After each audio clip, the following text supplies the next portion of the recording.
capítulo de número 3. Que diz: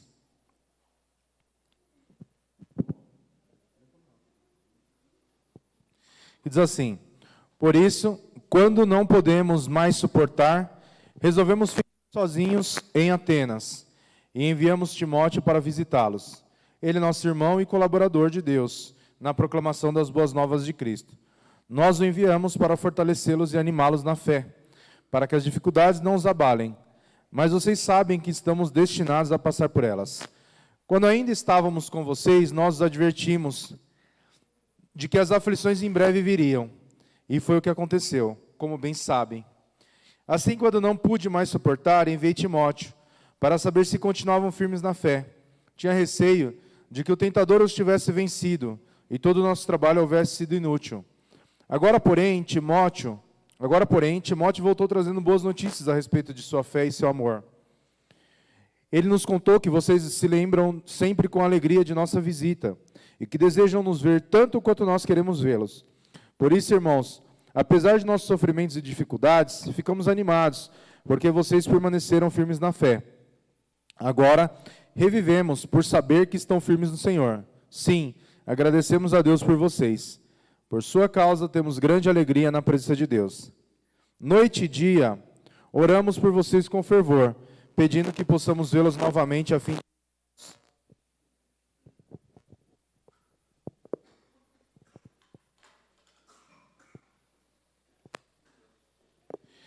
fim de ajudá-los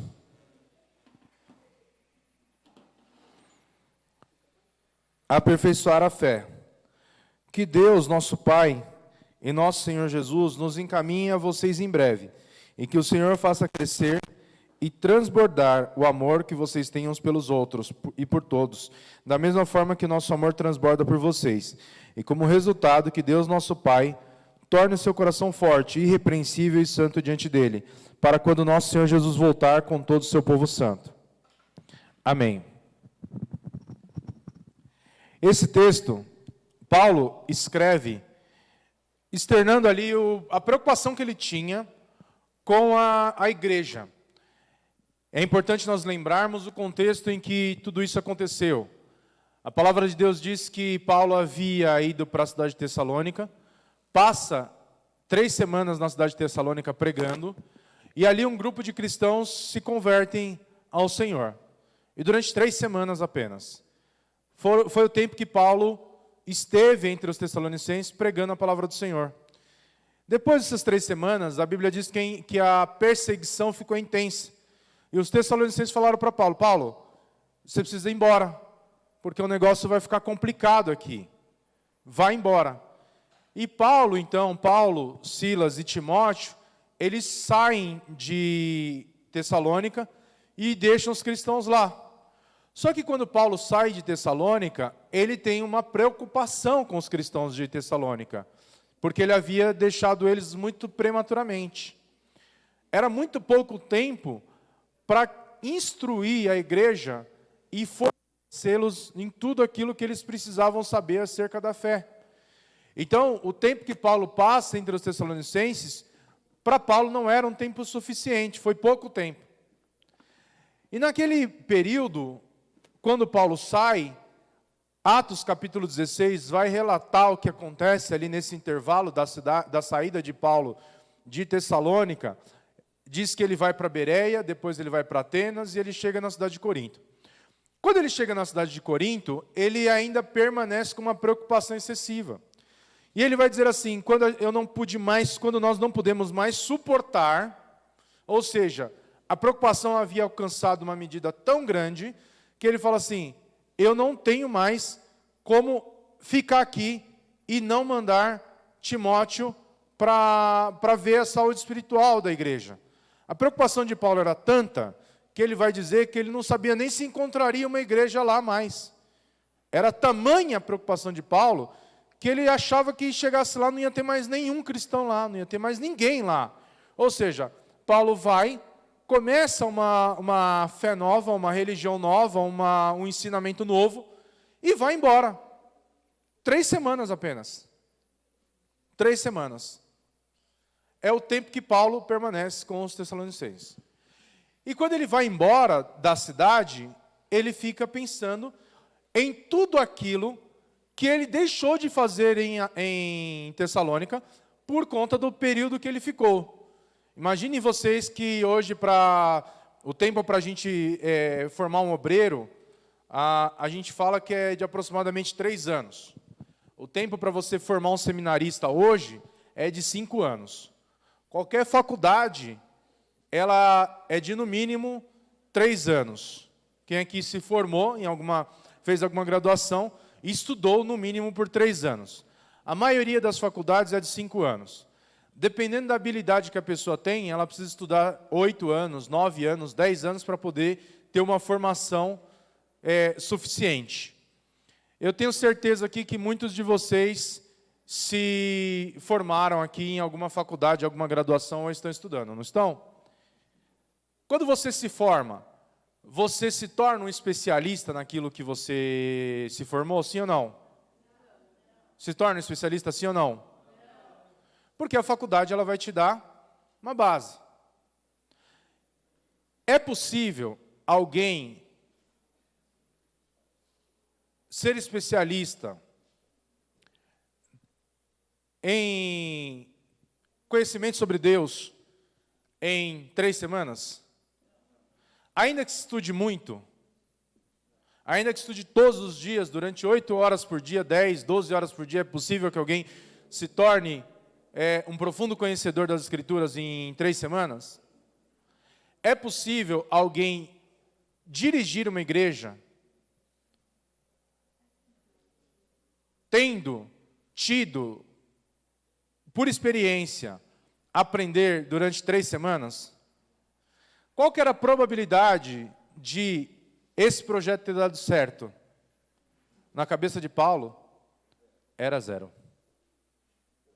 Para Paulo, ele tinha tanta preocupação com aquele povo, porque ele tinha se afeiçoado tanto àquela comunidade, ele tinha se afeiçoado tanto àquela igreja, que embora ele tivesse saído de Tessalônica, eu ia falar embora ele tivesse ido embora.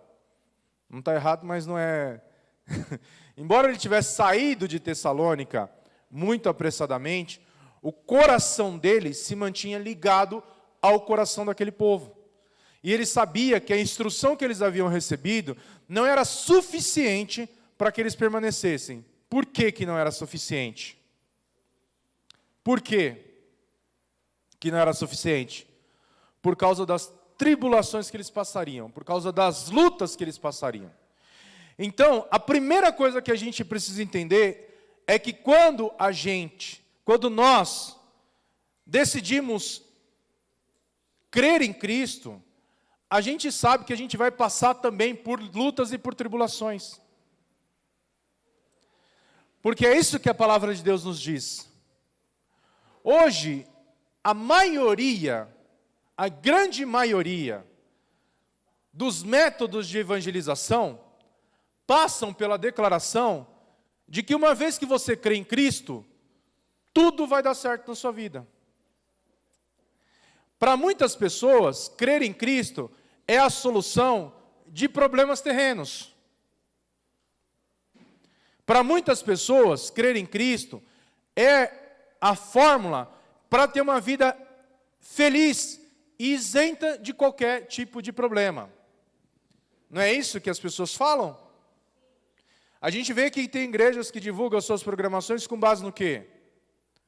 Nas necessidades das pessoas. Qual é a sua necessidade? A gente tem culto segunda, terça, quarta, quinta, sexta, sábado e domingo. Segunda-feira, reunião dos empresários. Terça-feira, culto da vida sentimental. Quarta-feira, libertação. Quinta-feira, saúde. Sexta-feira, vida sentimental. Sábado, aí eu não sei o que é, que também não... A Nicole saberia falar, mas agora ela não sabe mais, já esqueceu. E domingo, o culto da família. A grande pergunta é, que dia que é o culto para Deus?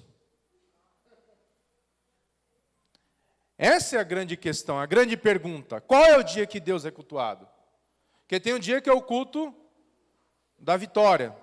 Outro dia é o culto da vida sentimental. Outro dia é o culto da cura. Outro dia é o culto do batismo do Espírito Santo. Outro dia é o culto da vida financeira. Outro dia é o culto dos empresários. Ou seja, é como se tivesse colocado numa prateleira as necessidades mais básicas do ser humano. Onde, se você tem um problema, é só você ir naquele dia, naquela data, que aquele seu problema vai ser resolvido. Então, que dia que eu tenho que ir na reunião, se o meu problema é sentimental? No dia da reunião dos empresários? Não, eu vou no dia da reunião da vida sentimental. E isso é comercialmente vendido, eu falo vendido porque realmente é uma oferta mercadológica, como a solução de determinados problemas. Aí muitas vezes as pessoas elas vêm para a igreja e quando elas não têm a demanda delas atendida, o que elas fazem? Elas dizem que se decepcionaram com Deus. Porque é vendida uma ideia de que se ela fizer aquilo, como se você chegasse em uma mandingueira, um terreiro, e você pagasse por um trabalho, e você pode então exigir o resultado daquilo que aquela pessoa está te vendendo. Dessa forma, as pessoas, elas estão em busca de soluções dos seus problemas de acordo com as suas demandas. É o evangelho ou a religião do sirva-se, do self-service, ou seja, o que você quer? Está disponível, o que você precisa? Eu preciso de resolver minha vida sentimental, então vem tal dia. Eu preciso resolver o problema da minha empresa, então vem tal dia. Eu preciso resolver, eu preciso ser liberto de determinado vício, de determinada coisa, vem tal dia. Eu preciso isso, vem tal dia. Eu preciso... E aí não importa qual é a demanda, as pessoas elas vão buscar a solução do problema dela. E a gente vai ver que Jesus e nem nenhum dos apóstolos prometeu a ausência de problemas ou de conflitos, como se a cruz fosse um meio para resolver qualquer tipo de problema, e não é. A cruz é para solucionar um problema que nenhuma outra pessoa poderia resolver. Um bom psicólogo de casais, um bom terapeuta de casais, pode te ajudar você a resolver um problema de casamento. Uma boa administração financeira pode te ajudar a resolver um problema financeiro. Um bom curso de capacitação pode te ajudar a resolver um problema da empresa. Tem pessoas que são melhores do que a própria igreja para lidar com esses problemas que muitas vezes a gente está atrás de resolver. Porque não é isso que o Evangelho propõe. O Evangelho não é uma resposta aos problemas mais superficiais do ser humano. O Evangelho é uma resposta aos problemas insolúveis da humanidade. O homem pecou e se tornou inimigo de Deus. E o Evangelho é uma resposta para isso. Quando Paulo diz que ele sai da cidade, ele não suporta mais a falta de notícias daquela comunidade, ele diz que aquilo se tornou tão insuportável para ele, que eles preferiram ficar sozinhos, ou seja, abriram mão da companhia de ter alguém caminhando ao lado deles, e envia Timóteo para ter notícias. Ele fala assim: Timóteo, vai lá e vê como está a igreja, vê se ainda tem uma igreja lá. Porque eles foram minimamente instruídos. Eles não foram ensinados a respeito de como lidar com as questões mais importantes da vida. Eu sei que a gente falou que eles passariam por tribulações, preocupações, crises, problemas diversos, mas eu não sei se eles estão preparados para isso. E muito provavelmente, quando chegar lá, pode ser que nem tenha nenhuma igreja lá. Pode ser que a igreja tenha sucumbido as perseguições, as tribulações, as provações. E ainda que nós tenhamos ditos que eles passariam por problemas e por dificuldades, ainda assim, pode ser que eles não tenham suportado. Por que eu vou para a igreja? Se a igreja não é o meio pelo qual eu vou resolver problemas, que são problemas reais que eu tenho. Por que eu vou para a igreja se eu estou com um problema no casamento e a igreja não é o meio pelo qual eu vou conseguir resolver o meu casamento? Por que eu vou para a igreja se eu estou com um problema na empresa e a igreja não é o meio pelo qual eu vou resolver o problema na empresa? Por que eu vou para a igreja se eu tenho um problema e a igreja não é o meio pelo qual aquele problema meu vai ser resolvido? Obviamente, Jesus é a resposta para todas as demandas da vida. Todas. Assim como a gente ora e a pessoa que tem um problema no casamento, Deus vai alcançar o casamento dela, pode alcançar o casamento dela e aquele casamento ser restaurado, muitas vezes depende muito mais da pessoa querer mudar do que de Deus fazer um milagre. Porque a gente tende a colocar sempre a culpa no inimigo das nossas almas, dos nossos problemas, ao invés da gente entender que tem coisas que a gente tem que mudar, a gente tem que fazer. Porque o diabo a gente pode expulsar. Com oração a gente expulsa o mal. Mas a ruindade do coração do homem, que é da carne dele, é ele que tem que se converter e querer desejar essa mudança na vida dele. O Espírito Santo age, ajuda, convencendo dos nossos pecados, dos nossos erros. Convencimento. Não é através da força. Uma coisa é o convencimento. Outra coisa é a transformação que o convencimento gera. Eu posso estar convencido de que eu estou acima do peso. Eu estou convencido? Sim. O convencimento vai gerar alguma transformação e mudança em mim? Ela só vai me mostrar o que eu preciso mudar. A mesma coisa no nosso casamento. A mesma coisa na nossa administração financeira, familiar. A mesma coisa da forma como nós nos relacionamos com os nossos filhos, com os nossos pais, com os nossos párias, né? As pessoas que trabalham conosco. A mesma coisa como nós nos relacionamos com a igreja. Passa pelo convencimento. A Bíblia diz que o Espírito Santo nos convence. Eu tenho certeza que todo mundo aqui que passou pela experiência da conversão, em algum momento da sua vida, se sentiu incomodado, impelido, por alguma coisa que fazia, que achava normal e de repente viu que não era. E o Espírito Santo faz isso. Ele nos constrange, ele nos convence.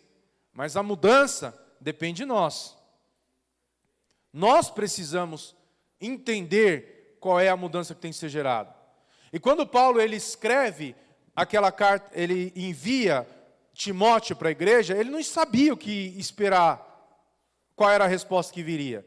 E aquilo trazia profunda preocupação. Foram 3 semanas de culto, de pregação, de ensino.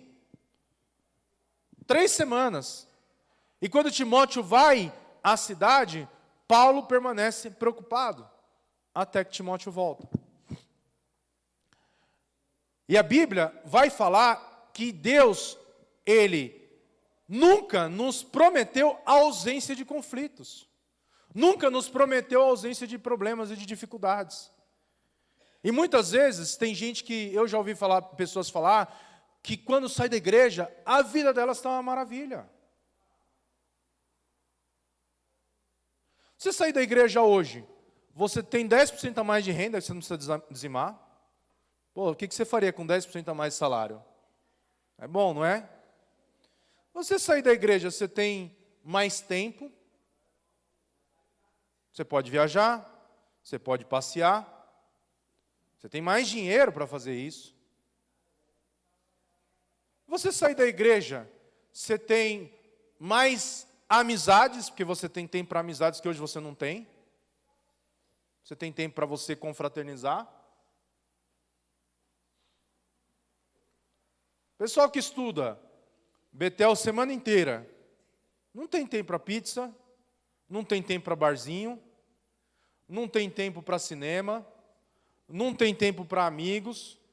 Pessoal que faz visita, que está aí envolvido com a obra, vai para a oração, não tem tempo para um monte de coisa. Você vai ter mais tempo, você vai ter mais dinheiro, você vai ter mais amigos. Se isso para você é ter uma vida melhor, ok. Às vezes o conflito é porque o marido cobra da esposa atenção e tempo, que se você deixar de vir para a igreja você vai ter. E várias outras coisas, aparentemente boas, vão surgir. Está tudo bem. Ok. Uma vez uma pessoa saiu da igreja, e a gente com aquela preocupação, chega para a pessoa e fala assim, como você está? Estou ótima. Bem, muito bem. Caramba, na igreja estava uma luta desgramada, passando uma prova danada, foi só sair da igreja que tudo melhorou. Tem gente que eles vendem essa ideia para você, que a vida deles é um mar de rosa, uma maravilha. Tem gente que vai vender essa ideia para vocês. Uma vez eu ouvi uma história que eu quero contar para vocês aqui, bem rapidinho, de um cara que ele começou a prosperar e prosperar muito, ganhar muito dinheiro, muito dinheiro. E um dia o camarada chegou na casa dele e falou assim, o que você fez para prosperar tanto? E ele falou assim, ele apresentou para o cara um macaquinho. Ele falou, eu tenho esse macaquinho aqui, que eu comprei esse macaquinho. Esse macaquinho aqui, ele me dá muita sorte. Esse macaquinho, já ouviram essa história? Quem já ouviu a história, levanta a mão. Esse macaquinho aqui, ele me dá muita sorte. Todos os dias de manhã, quando eu acordo, eu abro o jornal e ele aponta para um lugar no jornal na parte de finanças. Ele me indica qual ação que eu tenho que comprar. É batata. Eu compro aquela ação e aquela ação valoriza. No dia seguinte eu ganhei dinheiro. E todos os dias, o macaquinho faz isso. Todos os dias. O cara, rapaz, me empresta esse macaco. Não, não posso. Rapaz, pelo amor de Deus, eu estou quebrado, estou falido, estou cheio de problema, me empresta esse macaco. O cara falou assim, não, não posso. Aí o cara pegou e falou assim, tá bom. Aí vai embora, no outro dia volta, e o cara prosperando, dando tudo certo. E ele vai mais uma vez e falou assim para o cara, me vende esse macaco. Ele falou, não vendo. Me vende, não vendo, não vendo. Não.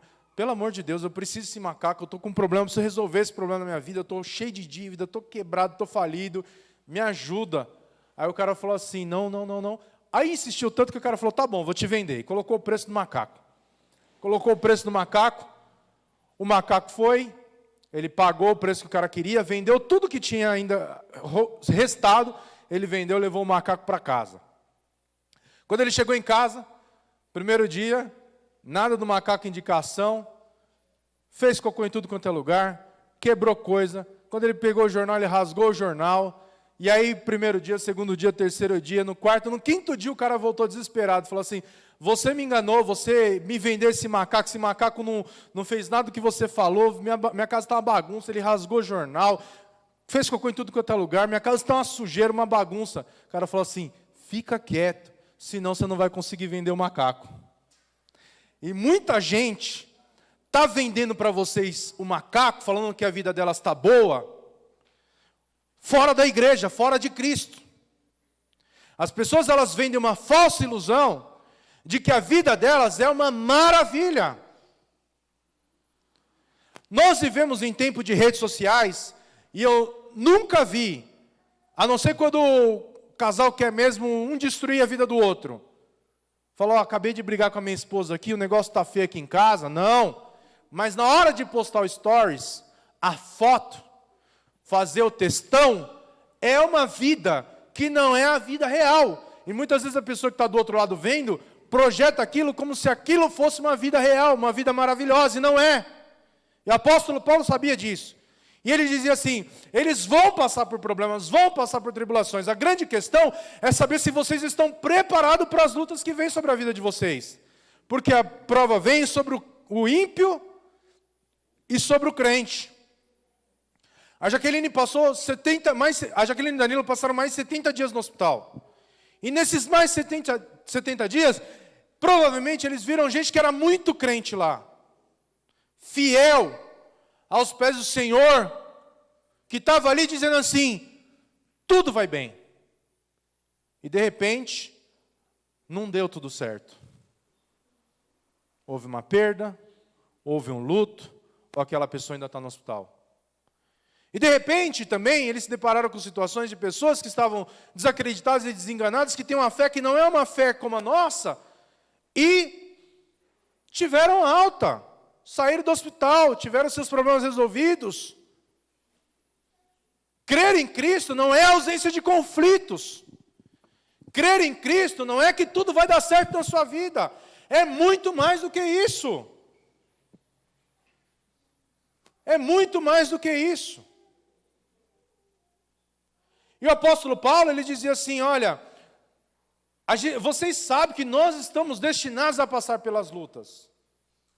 Quando a gente serve a Cristo, nas nossas costas é colocado um alvo gigante. A gente é marcado por Deus. Deus sabe quem você é. O inimigo também sabe. E ele vai fazer de tudo para tirar você dos caminhos do Senhor. A palavra de Deus diz isso, lá na parábola do semeador. Uma vez que a palavra é semeada, o inimigo, ele vem tentar roubar essa palavra do seu coração. Ele vem tentar tirar de você a palavra que você recebeu, a fé que você tem. O inimigo vai trabalhar incessantemente contra a sua vida. O apóstolo Paulo sabia disso. Ele dizia assim, olha, quando ainda estávamos com vocês, nós os advertimos de que as aflições em breve iriam. E foi o que aconteceu, como bem sabem. Então, quando eu não podia mais suportar, eu enviei Timóteo para saber se continuavam firmes na fé, que eu tinha receio de que o tentador os tivesse vencido e todo o nosso trabalho houvesse sido inútil. Muitas vezes, a tribulação vai fazer com que o inimigo das nossas almas nos vença, mas ele tem artimanhas muito mais eficazes contra a igreja do que a luta, do que a tribulação, do que a prova, do que a tentação. E muitas vezes a arma que ele usa contra você é uma arma que você não percebe que ela está apontada para a sua cabeça. Você não percebe o perigo dela, você não percebe o dano dela. É um pequeno pecado, é uma amizade que você sabe que não é uma amizade que vai te aproximar de Deus, é um tempo que você julga que é um tempo de qualidade. Quem não quer passar mais tempo com a família, quem não quer passar mais tempo com os amigos, quem não quer ter mais tempo de lazer, quem não quer ter mais tempo para assistir um filme, quem não quer acordar mais tarde num dia frio para acordar 11h30 da manhã, meio-dia, quem não quer deixar de vir para uma oração numa quinta-feira que está frio, para poder fazer alguma outra coisa que seja mais agradável, quem não quer? Quem não quer? Todo mundo quer. Ah, pastor, você também? Eu também. Acordar domingo, 10 horas da manhã? Pô, meu sonho. No frio? Eu dormi com a roupa de vir para a igreja ontem. Eu falei, eu não vou tomar banho de manhã. Eu dormi com a roupa de vir para a igreja. Acordei de manhã e falei, vou tomar banho. Não teve jeito. Porque eu tenho um compromisso. Eu sei que eu preciso estar aqui. E não tem nenhuma desculpa boa o suficiente para justificar o fato de eu não estar na presença de Deus. O apóstolo Paulo diz, olha, talvez o inimigo tivesse vencido vocês, e se o inimigo venceu vocês, todo o nosso trabalho será inútil. Irmãos, as pessoas saem da igreja por cada motivo. Cada motivo, cada motivo, cada motivo. Que quebra o nosso coração. O inimigo, ele nos vence de uma forma tão simples, porque muitas vezes nós somos muito previsíveis. E quando o apóstolo Paulo fala para aquela igreja, eu não sabia se vocês tinham sido vencidos ou não, ele está externando uma preocupação que é genuína. Você está preparado para passar por lutas e tribulações no Senhor? Você está preparado para as aflições que sobrevêm sobre a sua vida? Porque o crente, ele tem tribulações na sua vida. E elas chegam de uma forma completamente inesperada. Elas não avisam. Elas não marcam dia, não marcam hora. Não tem nenhuma luta que eu estou prevendo que eu vou passar o mês que vem. Nenhuma. Não tem nenhuma preocupação que eu estou prevendo que alguma coisa vai dar errado no mês que vem. Mas elas vêm. Há 2 anos atrás, há 3 anos atrás, hoje já fazem quase 5 anos de 2019, eu passei por um problema tão grave na minha vida, que eu achei que meu casamento ia para o espaço, eu achei que meus filhos não iam suportar, que a gente ia passar dificuldade. E de repente, quando veio a pandemia, eu não tinha renda, tinha 0 renda. Estava quebrado, falido, sem renda, pagando aluguel, prestação de carro, escola das crianças. E aí veio o lockdown. E muita gente pensou, eu não sei o que o Felipe vai fazer. E de repente, Deus ele nos surpreendeu de tal forma que Deus tirou recursos de onde nunca houve um recurso. Assim como Deus falou para Moisés, Moisés, vai, fale a rocha. Hoje, se você chegar diante de uma pedra, você pode ler a Bíblia para a pedra. Provavelmente nada vai acontecer. E Deus fala para Moisés, Moisés, fale a rocha, porque eu vou prover água da rocha. E de um lugar onde não podia sair nada, foi de onde Deus manteve eu e a minha família com sustento. Depois a Nicole teve síndrome do pânico, a Júlia teve depressão, eu tive depressão. As dificuldades, elas vêm sobre a vida do crente e do não crente.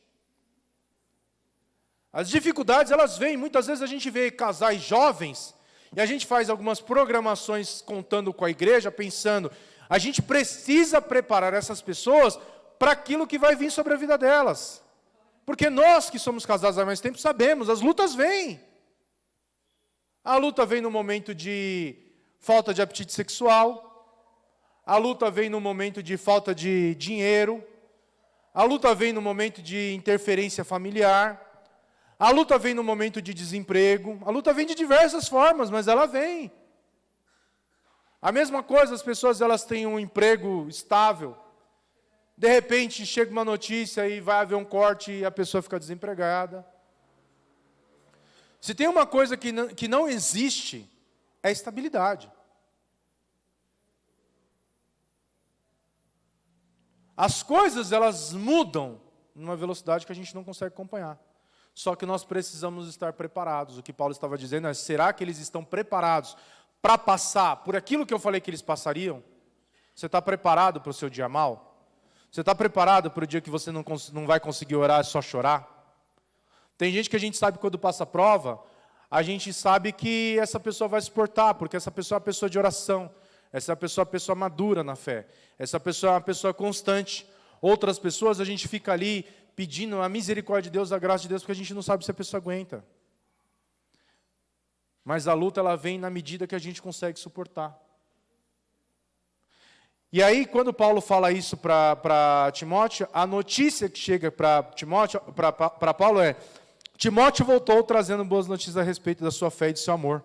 Ele nos contou que vocês se lembram sempre com alegria da nossa visita e que desejam nos ver tanto quanto nós queremos vê-los.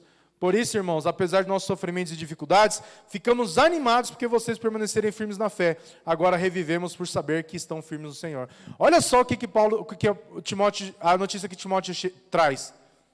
Paulo, lá tem uma igreja. Paulo fala assim, como assim tem uma igreja? Paulo, lá tem uma igreja.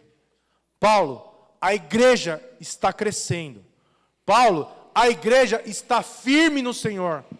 Paulo, a igreja tem suportado as aflições de Cristo. Nós precisamos entender que o meio pelo qual nós vamos suportar as aflições de Cristo é em Cristo. Não existe outro meio. E Deus não nos prometeu a ausência de conflitos. Olha o que ele diz. No mundo tereis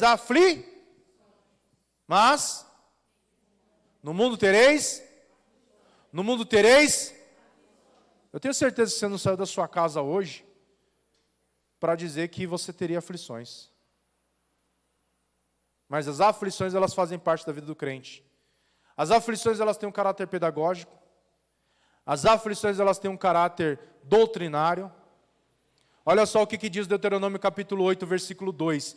Eu tirei vocês do Egito, levei vocês para o deserto, humilhei vocês, fiz vocês ter fome, fiz vocês ter sede, fiz vocês temerem diante do inimigo de vocês, para vocês saberem o que havia no coração de vocês, se seriam fiéis a mim ou não.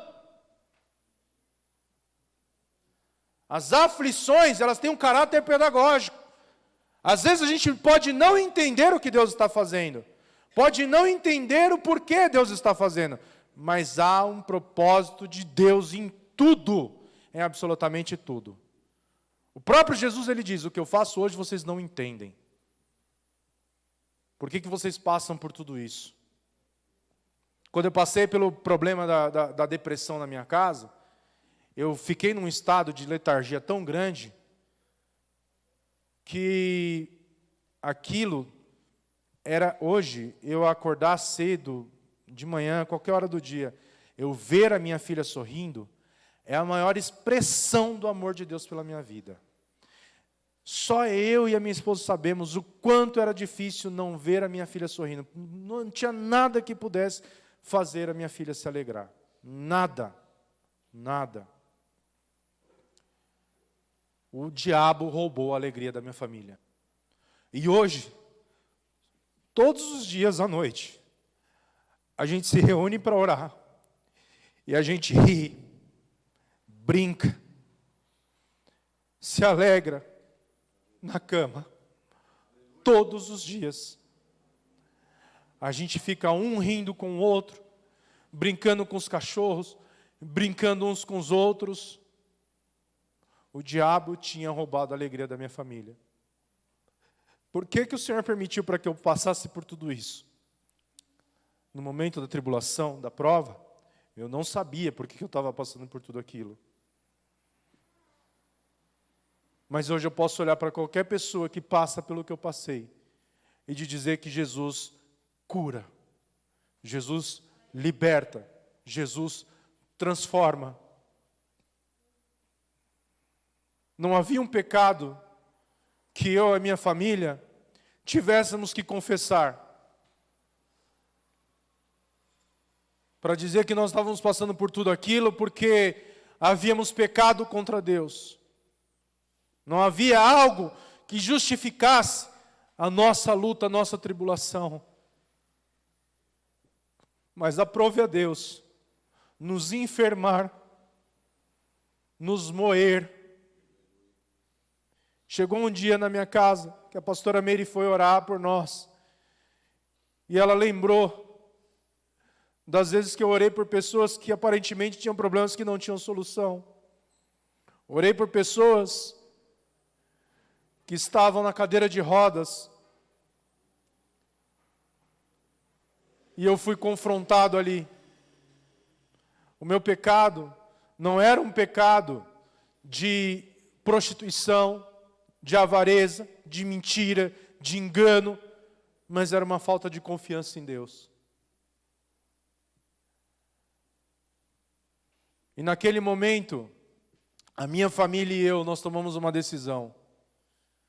E Deus nos alcançou com graça. A luta vai vir. Sobre todos. Chega o dia do luto.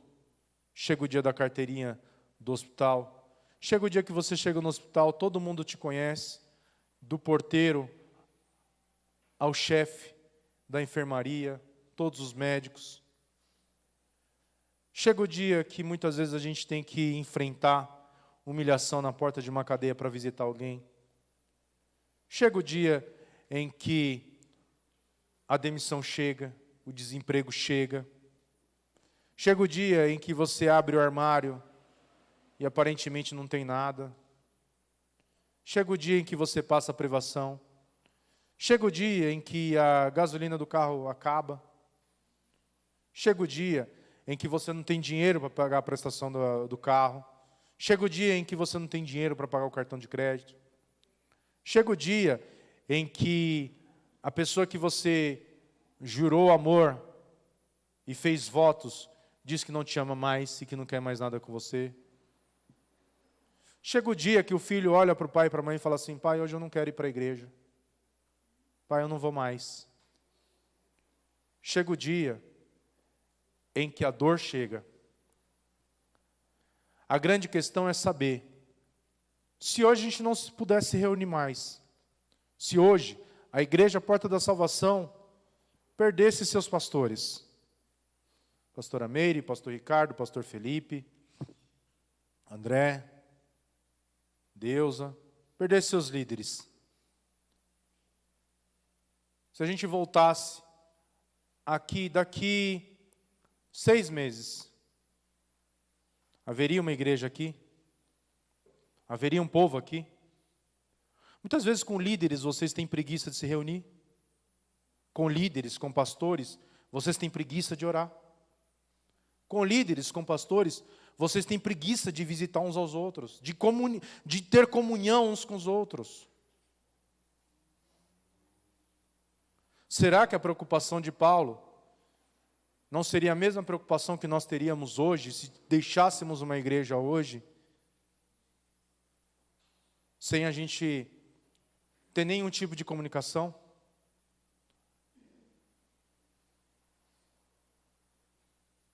Mas de uma coisa eu tenho certeza, que a igreja não é um projeto meu. A igreja é um projeto de Deus. E que se Deus sustentou aquela igreja de Tessalônica, Ele vai sustentar vocês também. Mas que vocês possam entender, o motivo pelo qual Deus chamou vocês não é para que vocês sejam felizes, é para que vocês sejam salvos. E todo sofrimento acaba na redenção do homem. A nossa alegria completa é na glória. No mundo tereis aflições, mas tem de bom ânimo, porque eu venci o mundo. E ele vai dizer que os sofrimentos que Paulo e Silas e Timóteo passavam eram nada perto, as dificuldades que eles passavam eram nada, porque eles ficaram animados porque eles permaneceram firmes na fé. Quando a gente recebe notícia de que alguém que a gente pregou, alguém que a gente evangelizou, alguém que a gente falou do amor de Cristo, está firme na fé, isso nos traz alegria.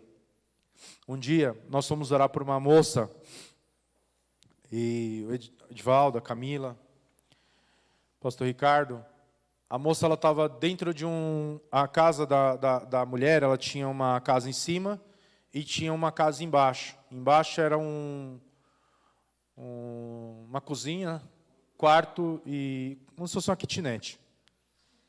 E não tinha um móvel dentro da casa, não tinha um eletrodoméstico dentro da casa, não tinha um eletrônico dentro da casa, a casa não tinha nada, nada, nada, nada, nada, nada. A casa só tinha uma cama e um armário na cozinha. A cama, o colchão e um armário na cozinha.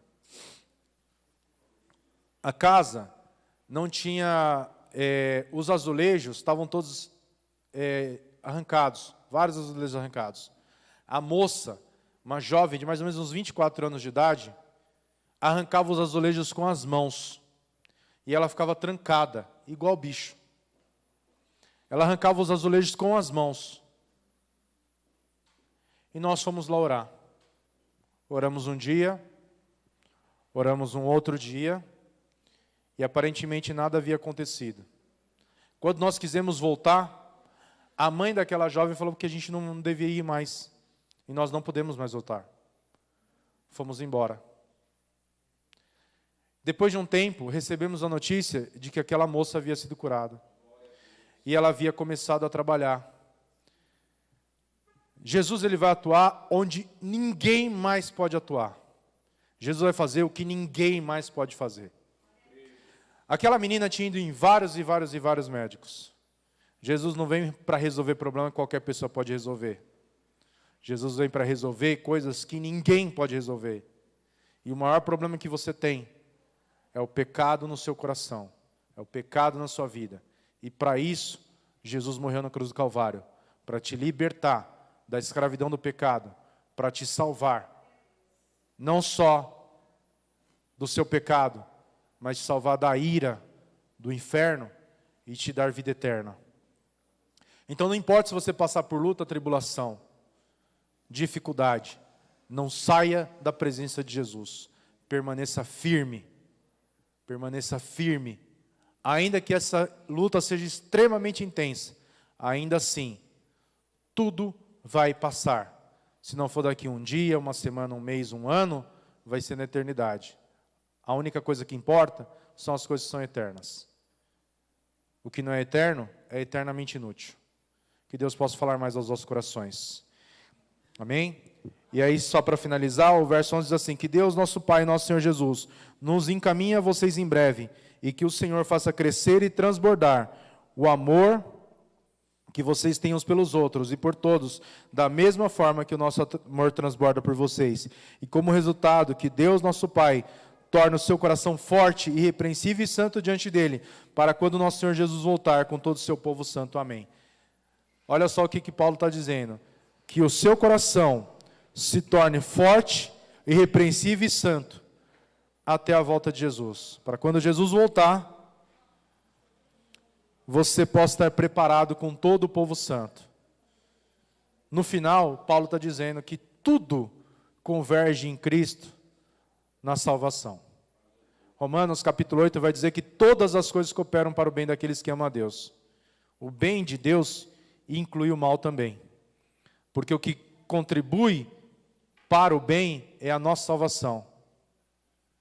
Tem muita gente que é muito mais crente que eu e você nos hospitais, que é muito mais crente que eu e você agora, lá no cemitério da Cachoeirinha, que é muito mais crente que eu e você na porta do presídio. Tem muita gente que é muito mais crente do que eu e você e está passando por luta. A gente tem recebido pedido de oração da nossa irmã Irani, que está enferma. Quem esteve com a Irani na viagem missionária sabe que vocês nem crentes são. Então a gente precisa saber que a tribulação vem. Amém? Pastora Meire.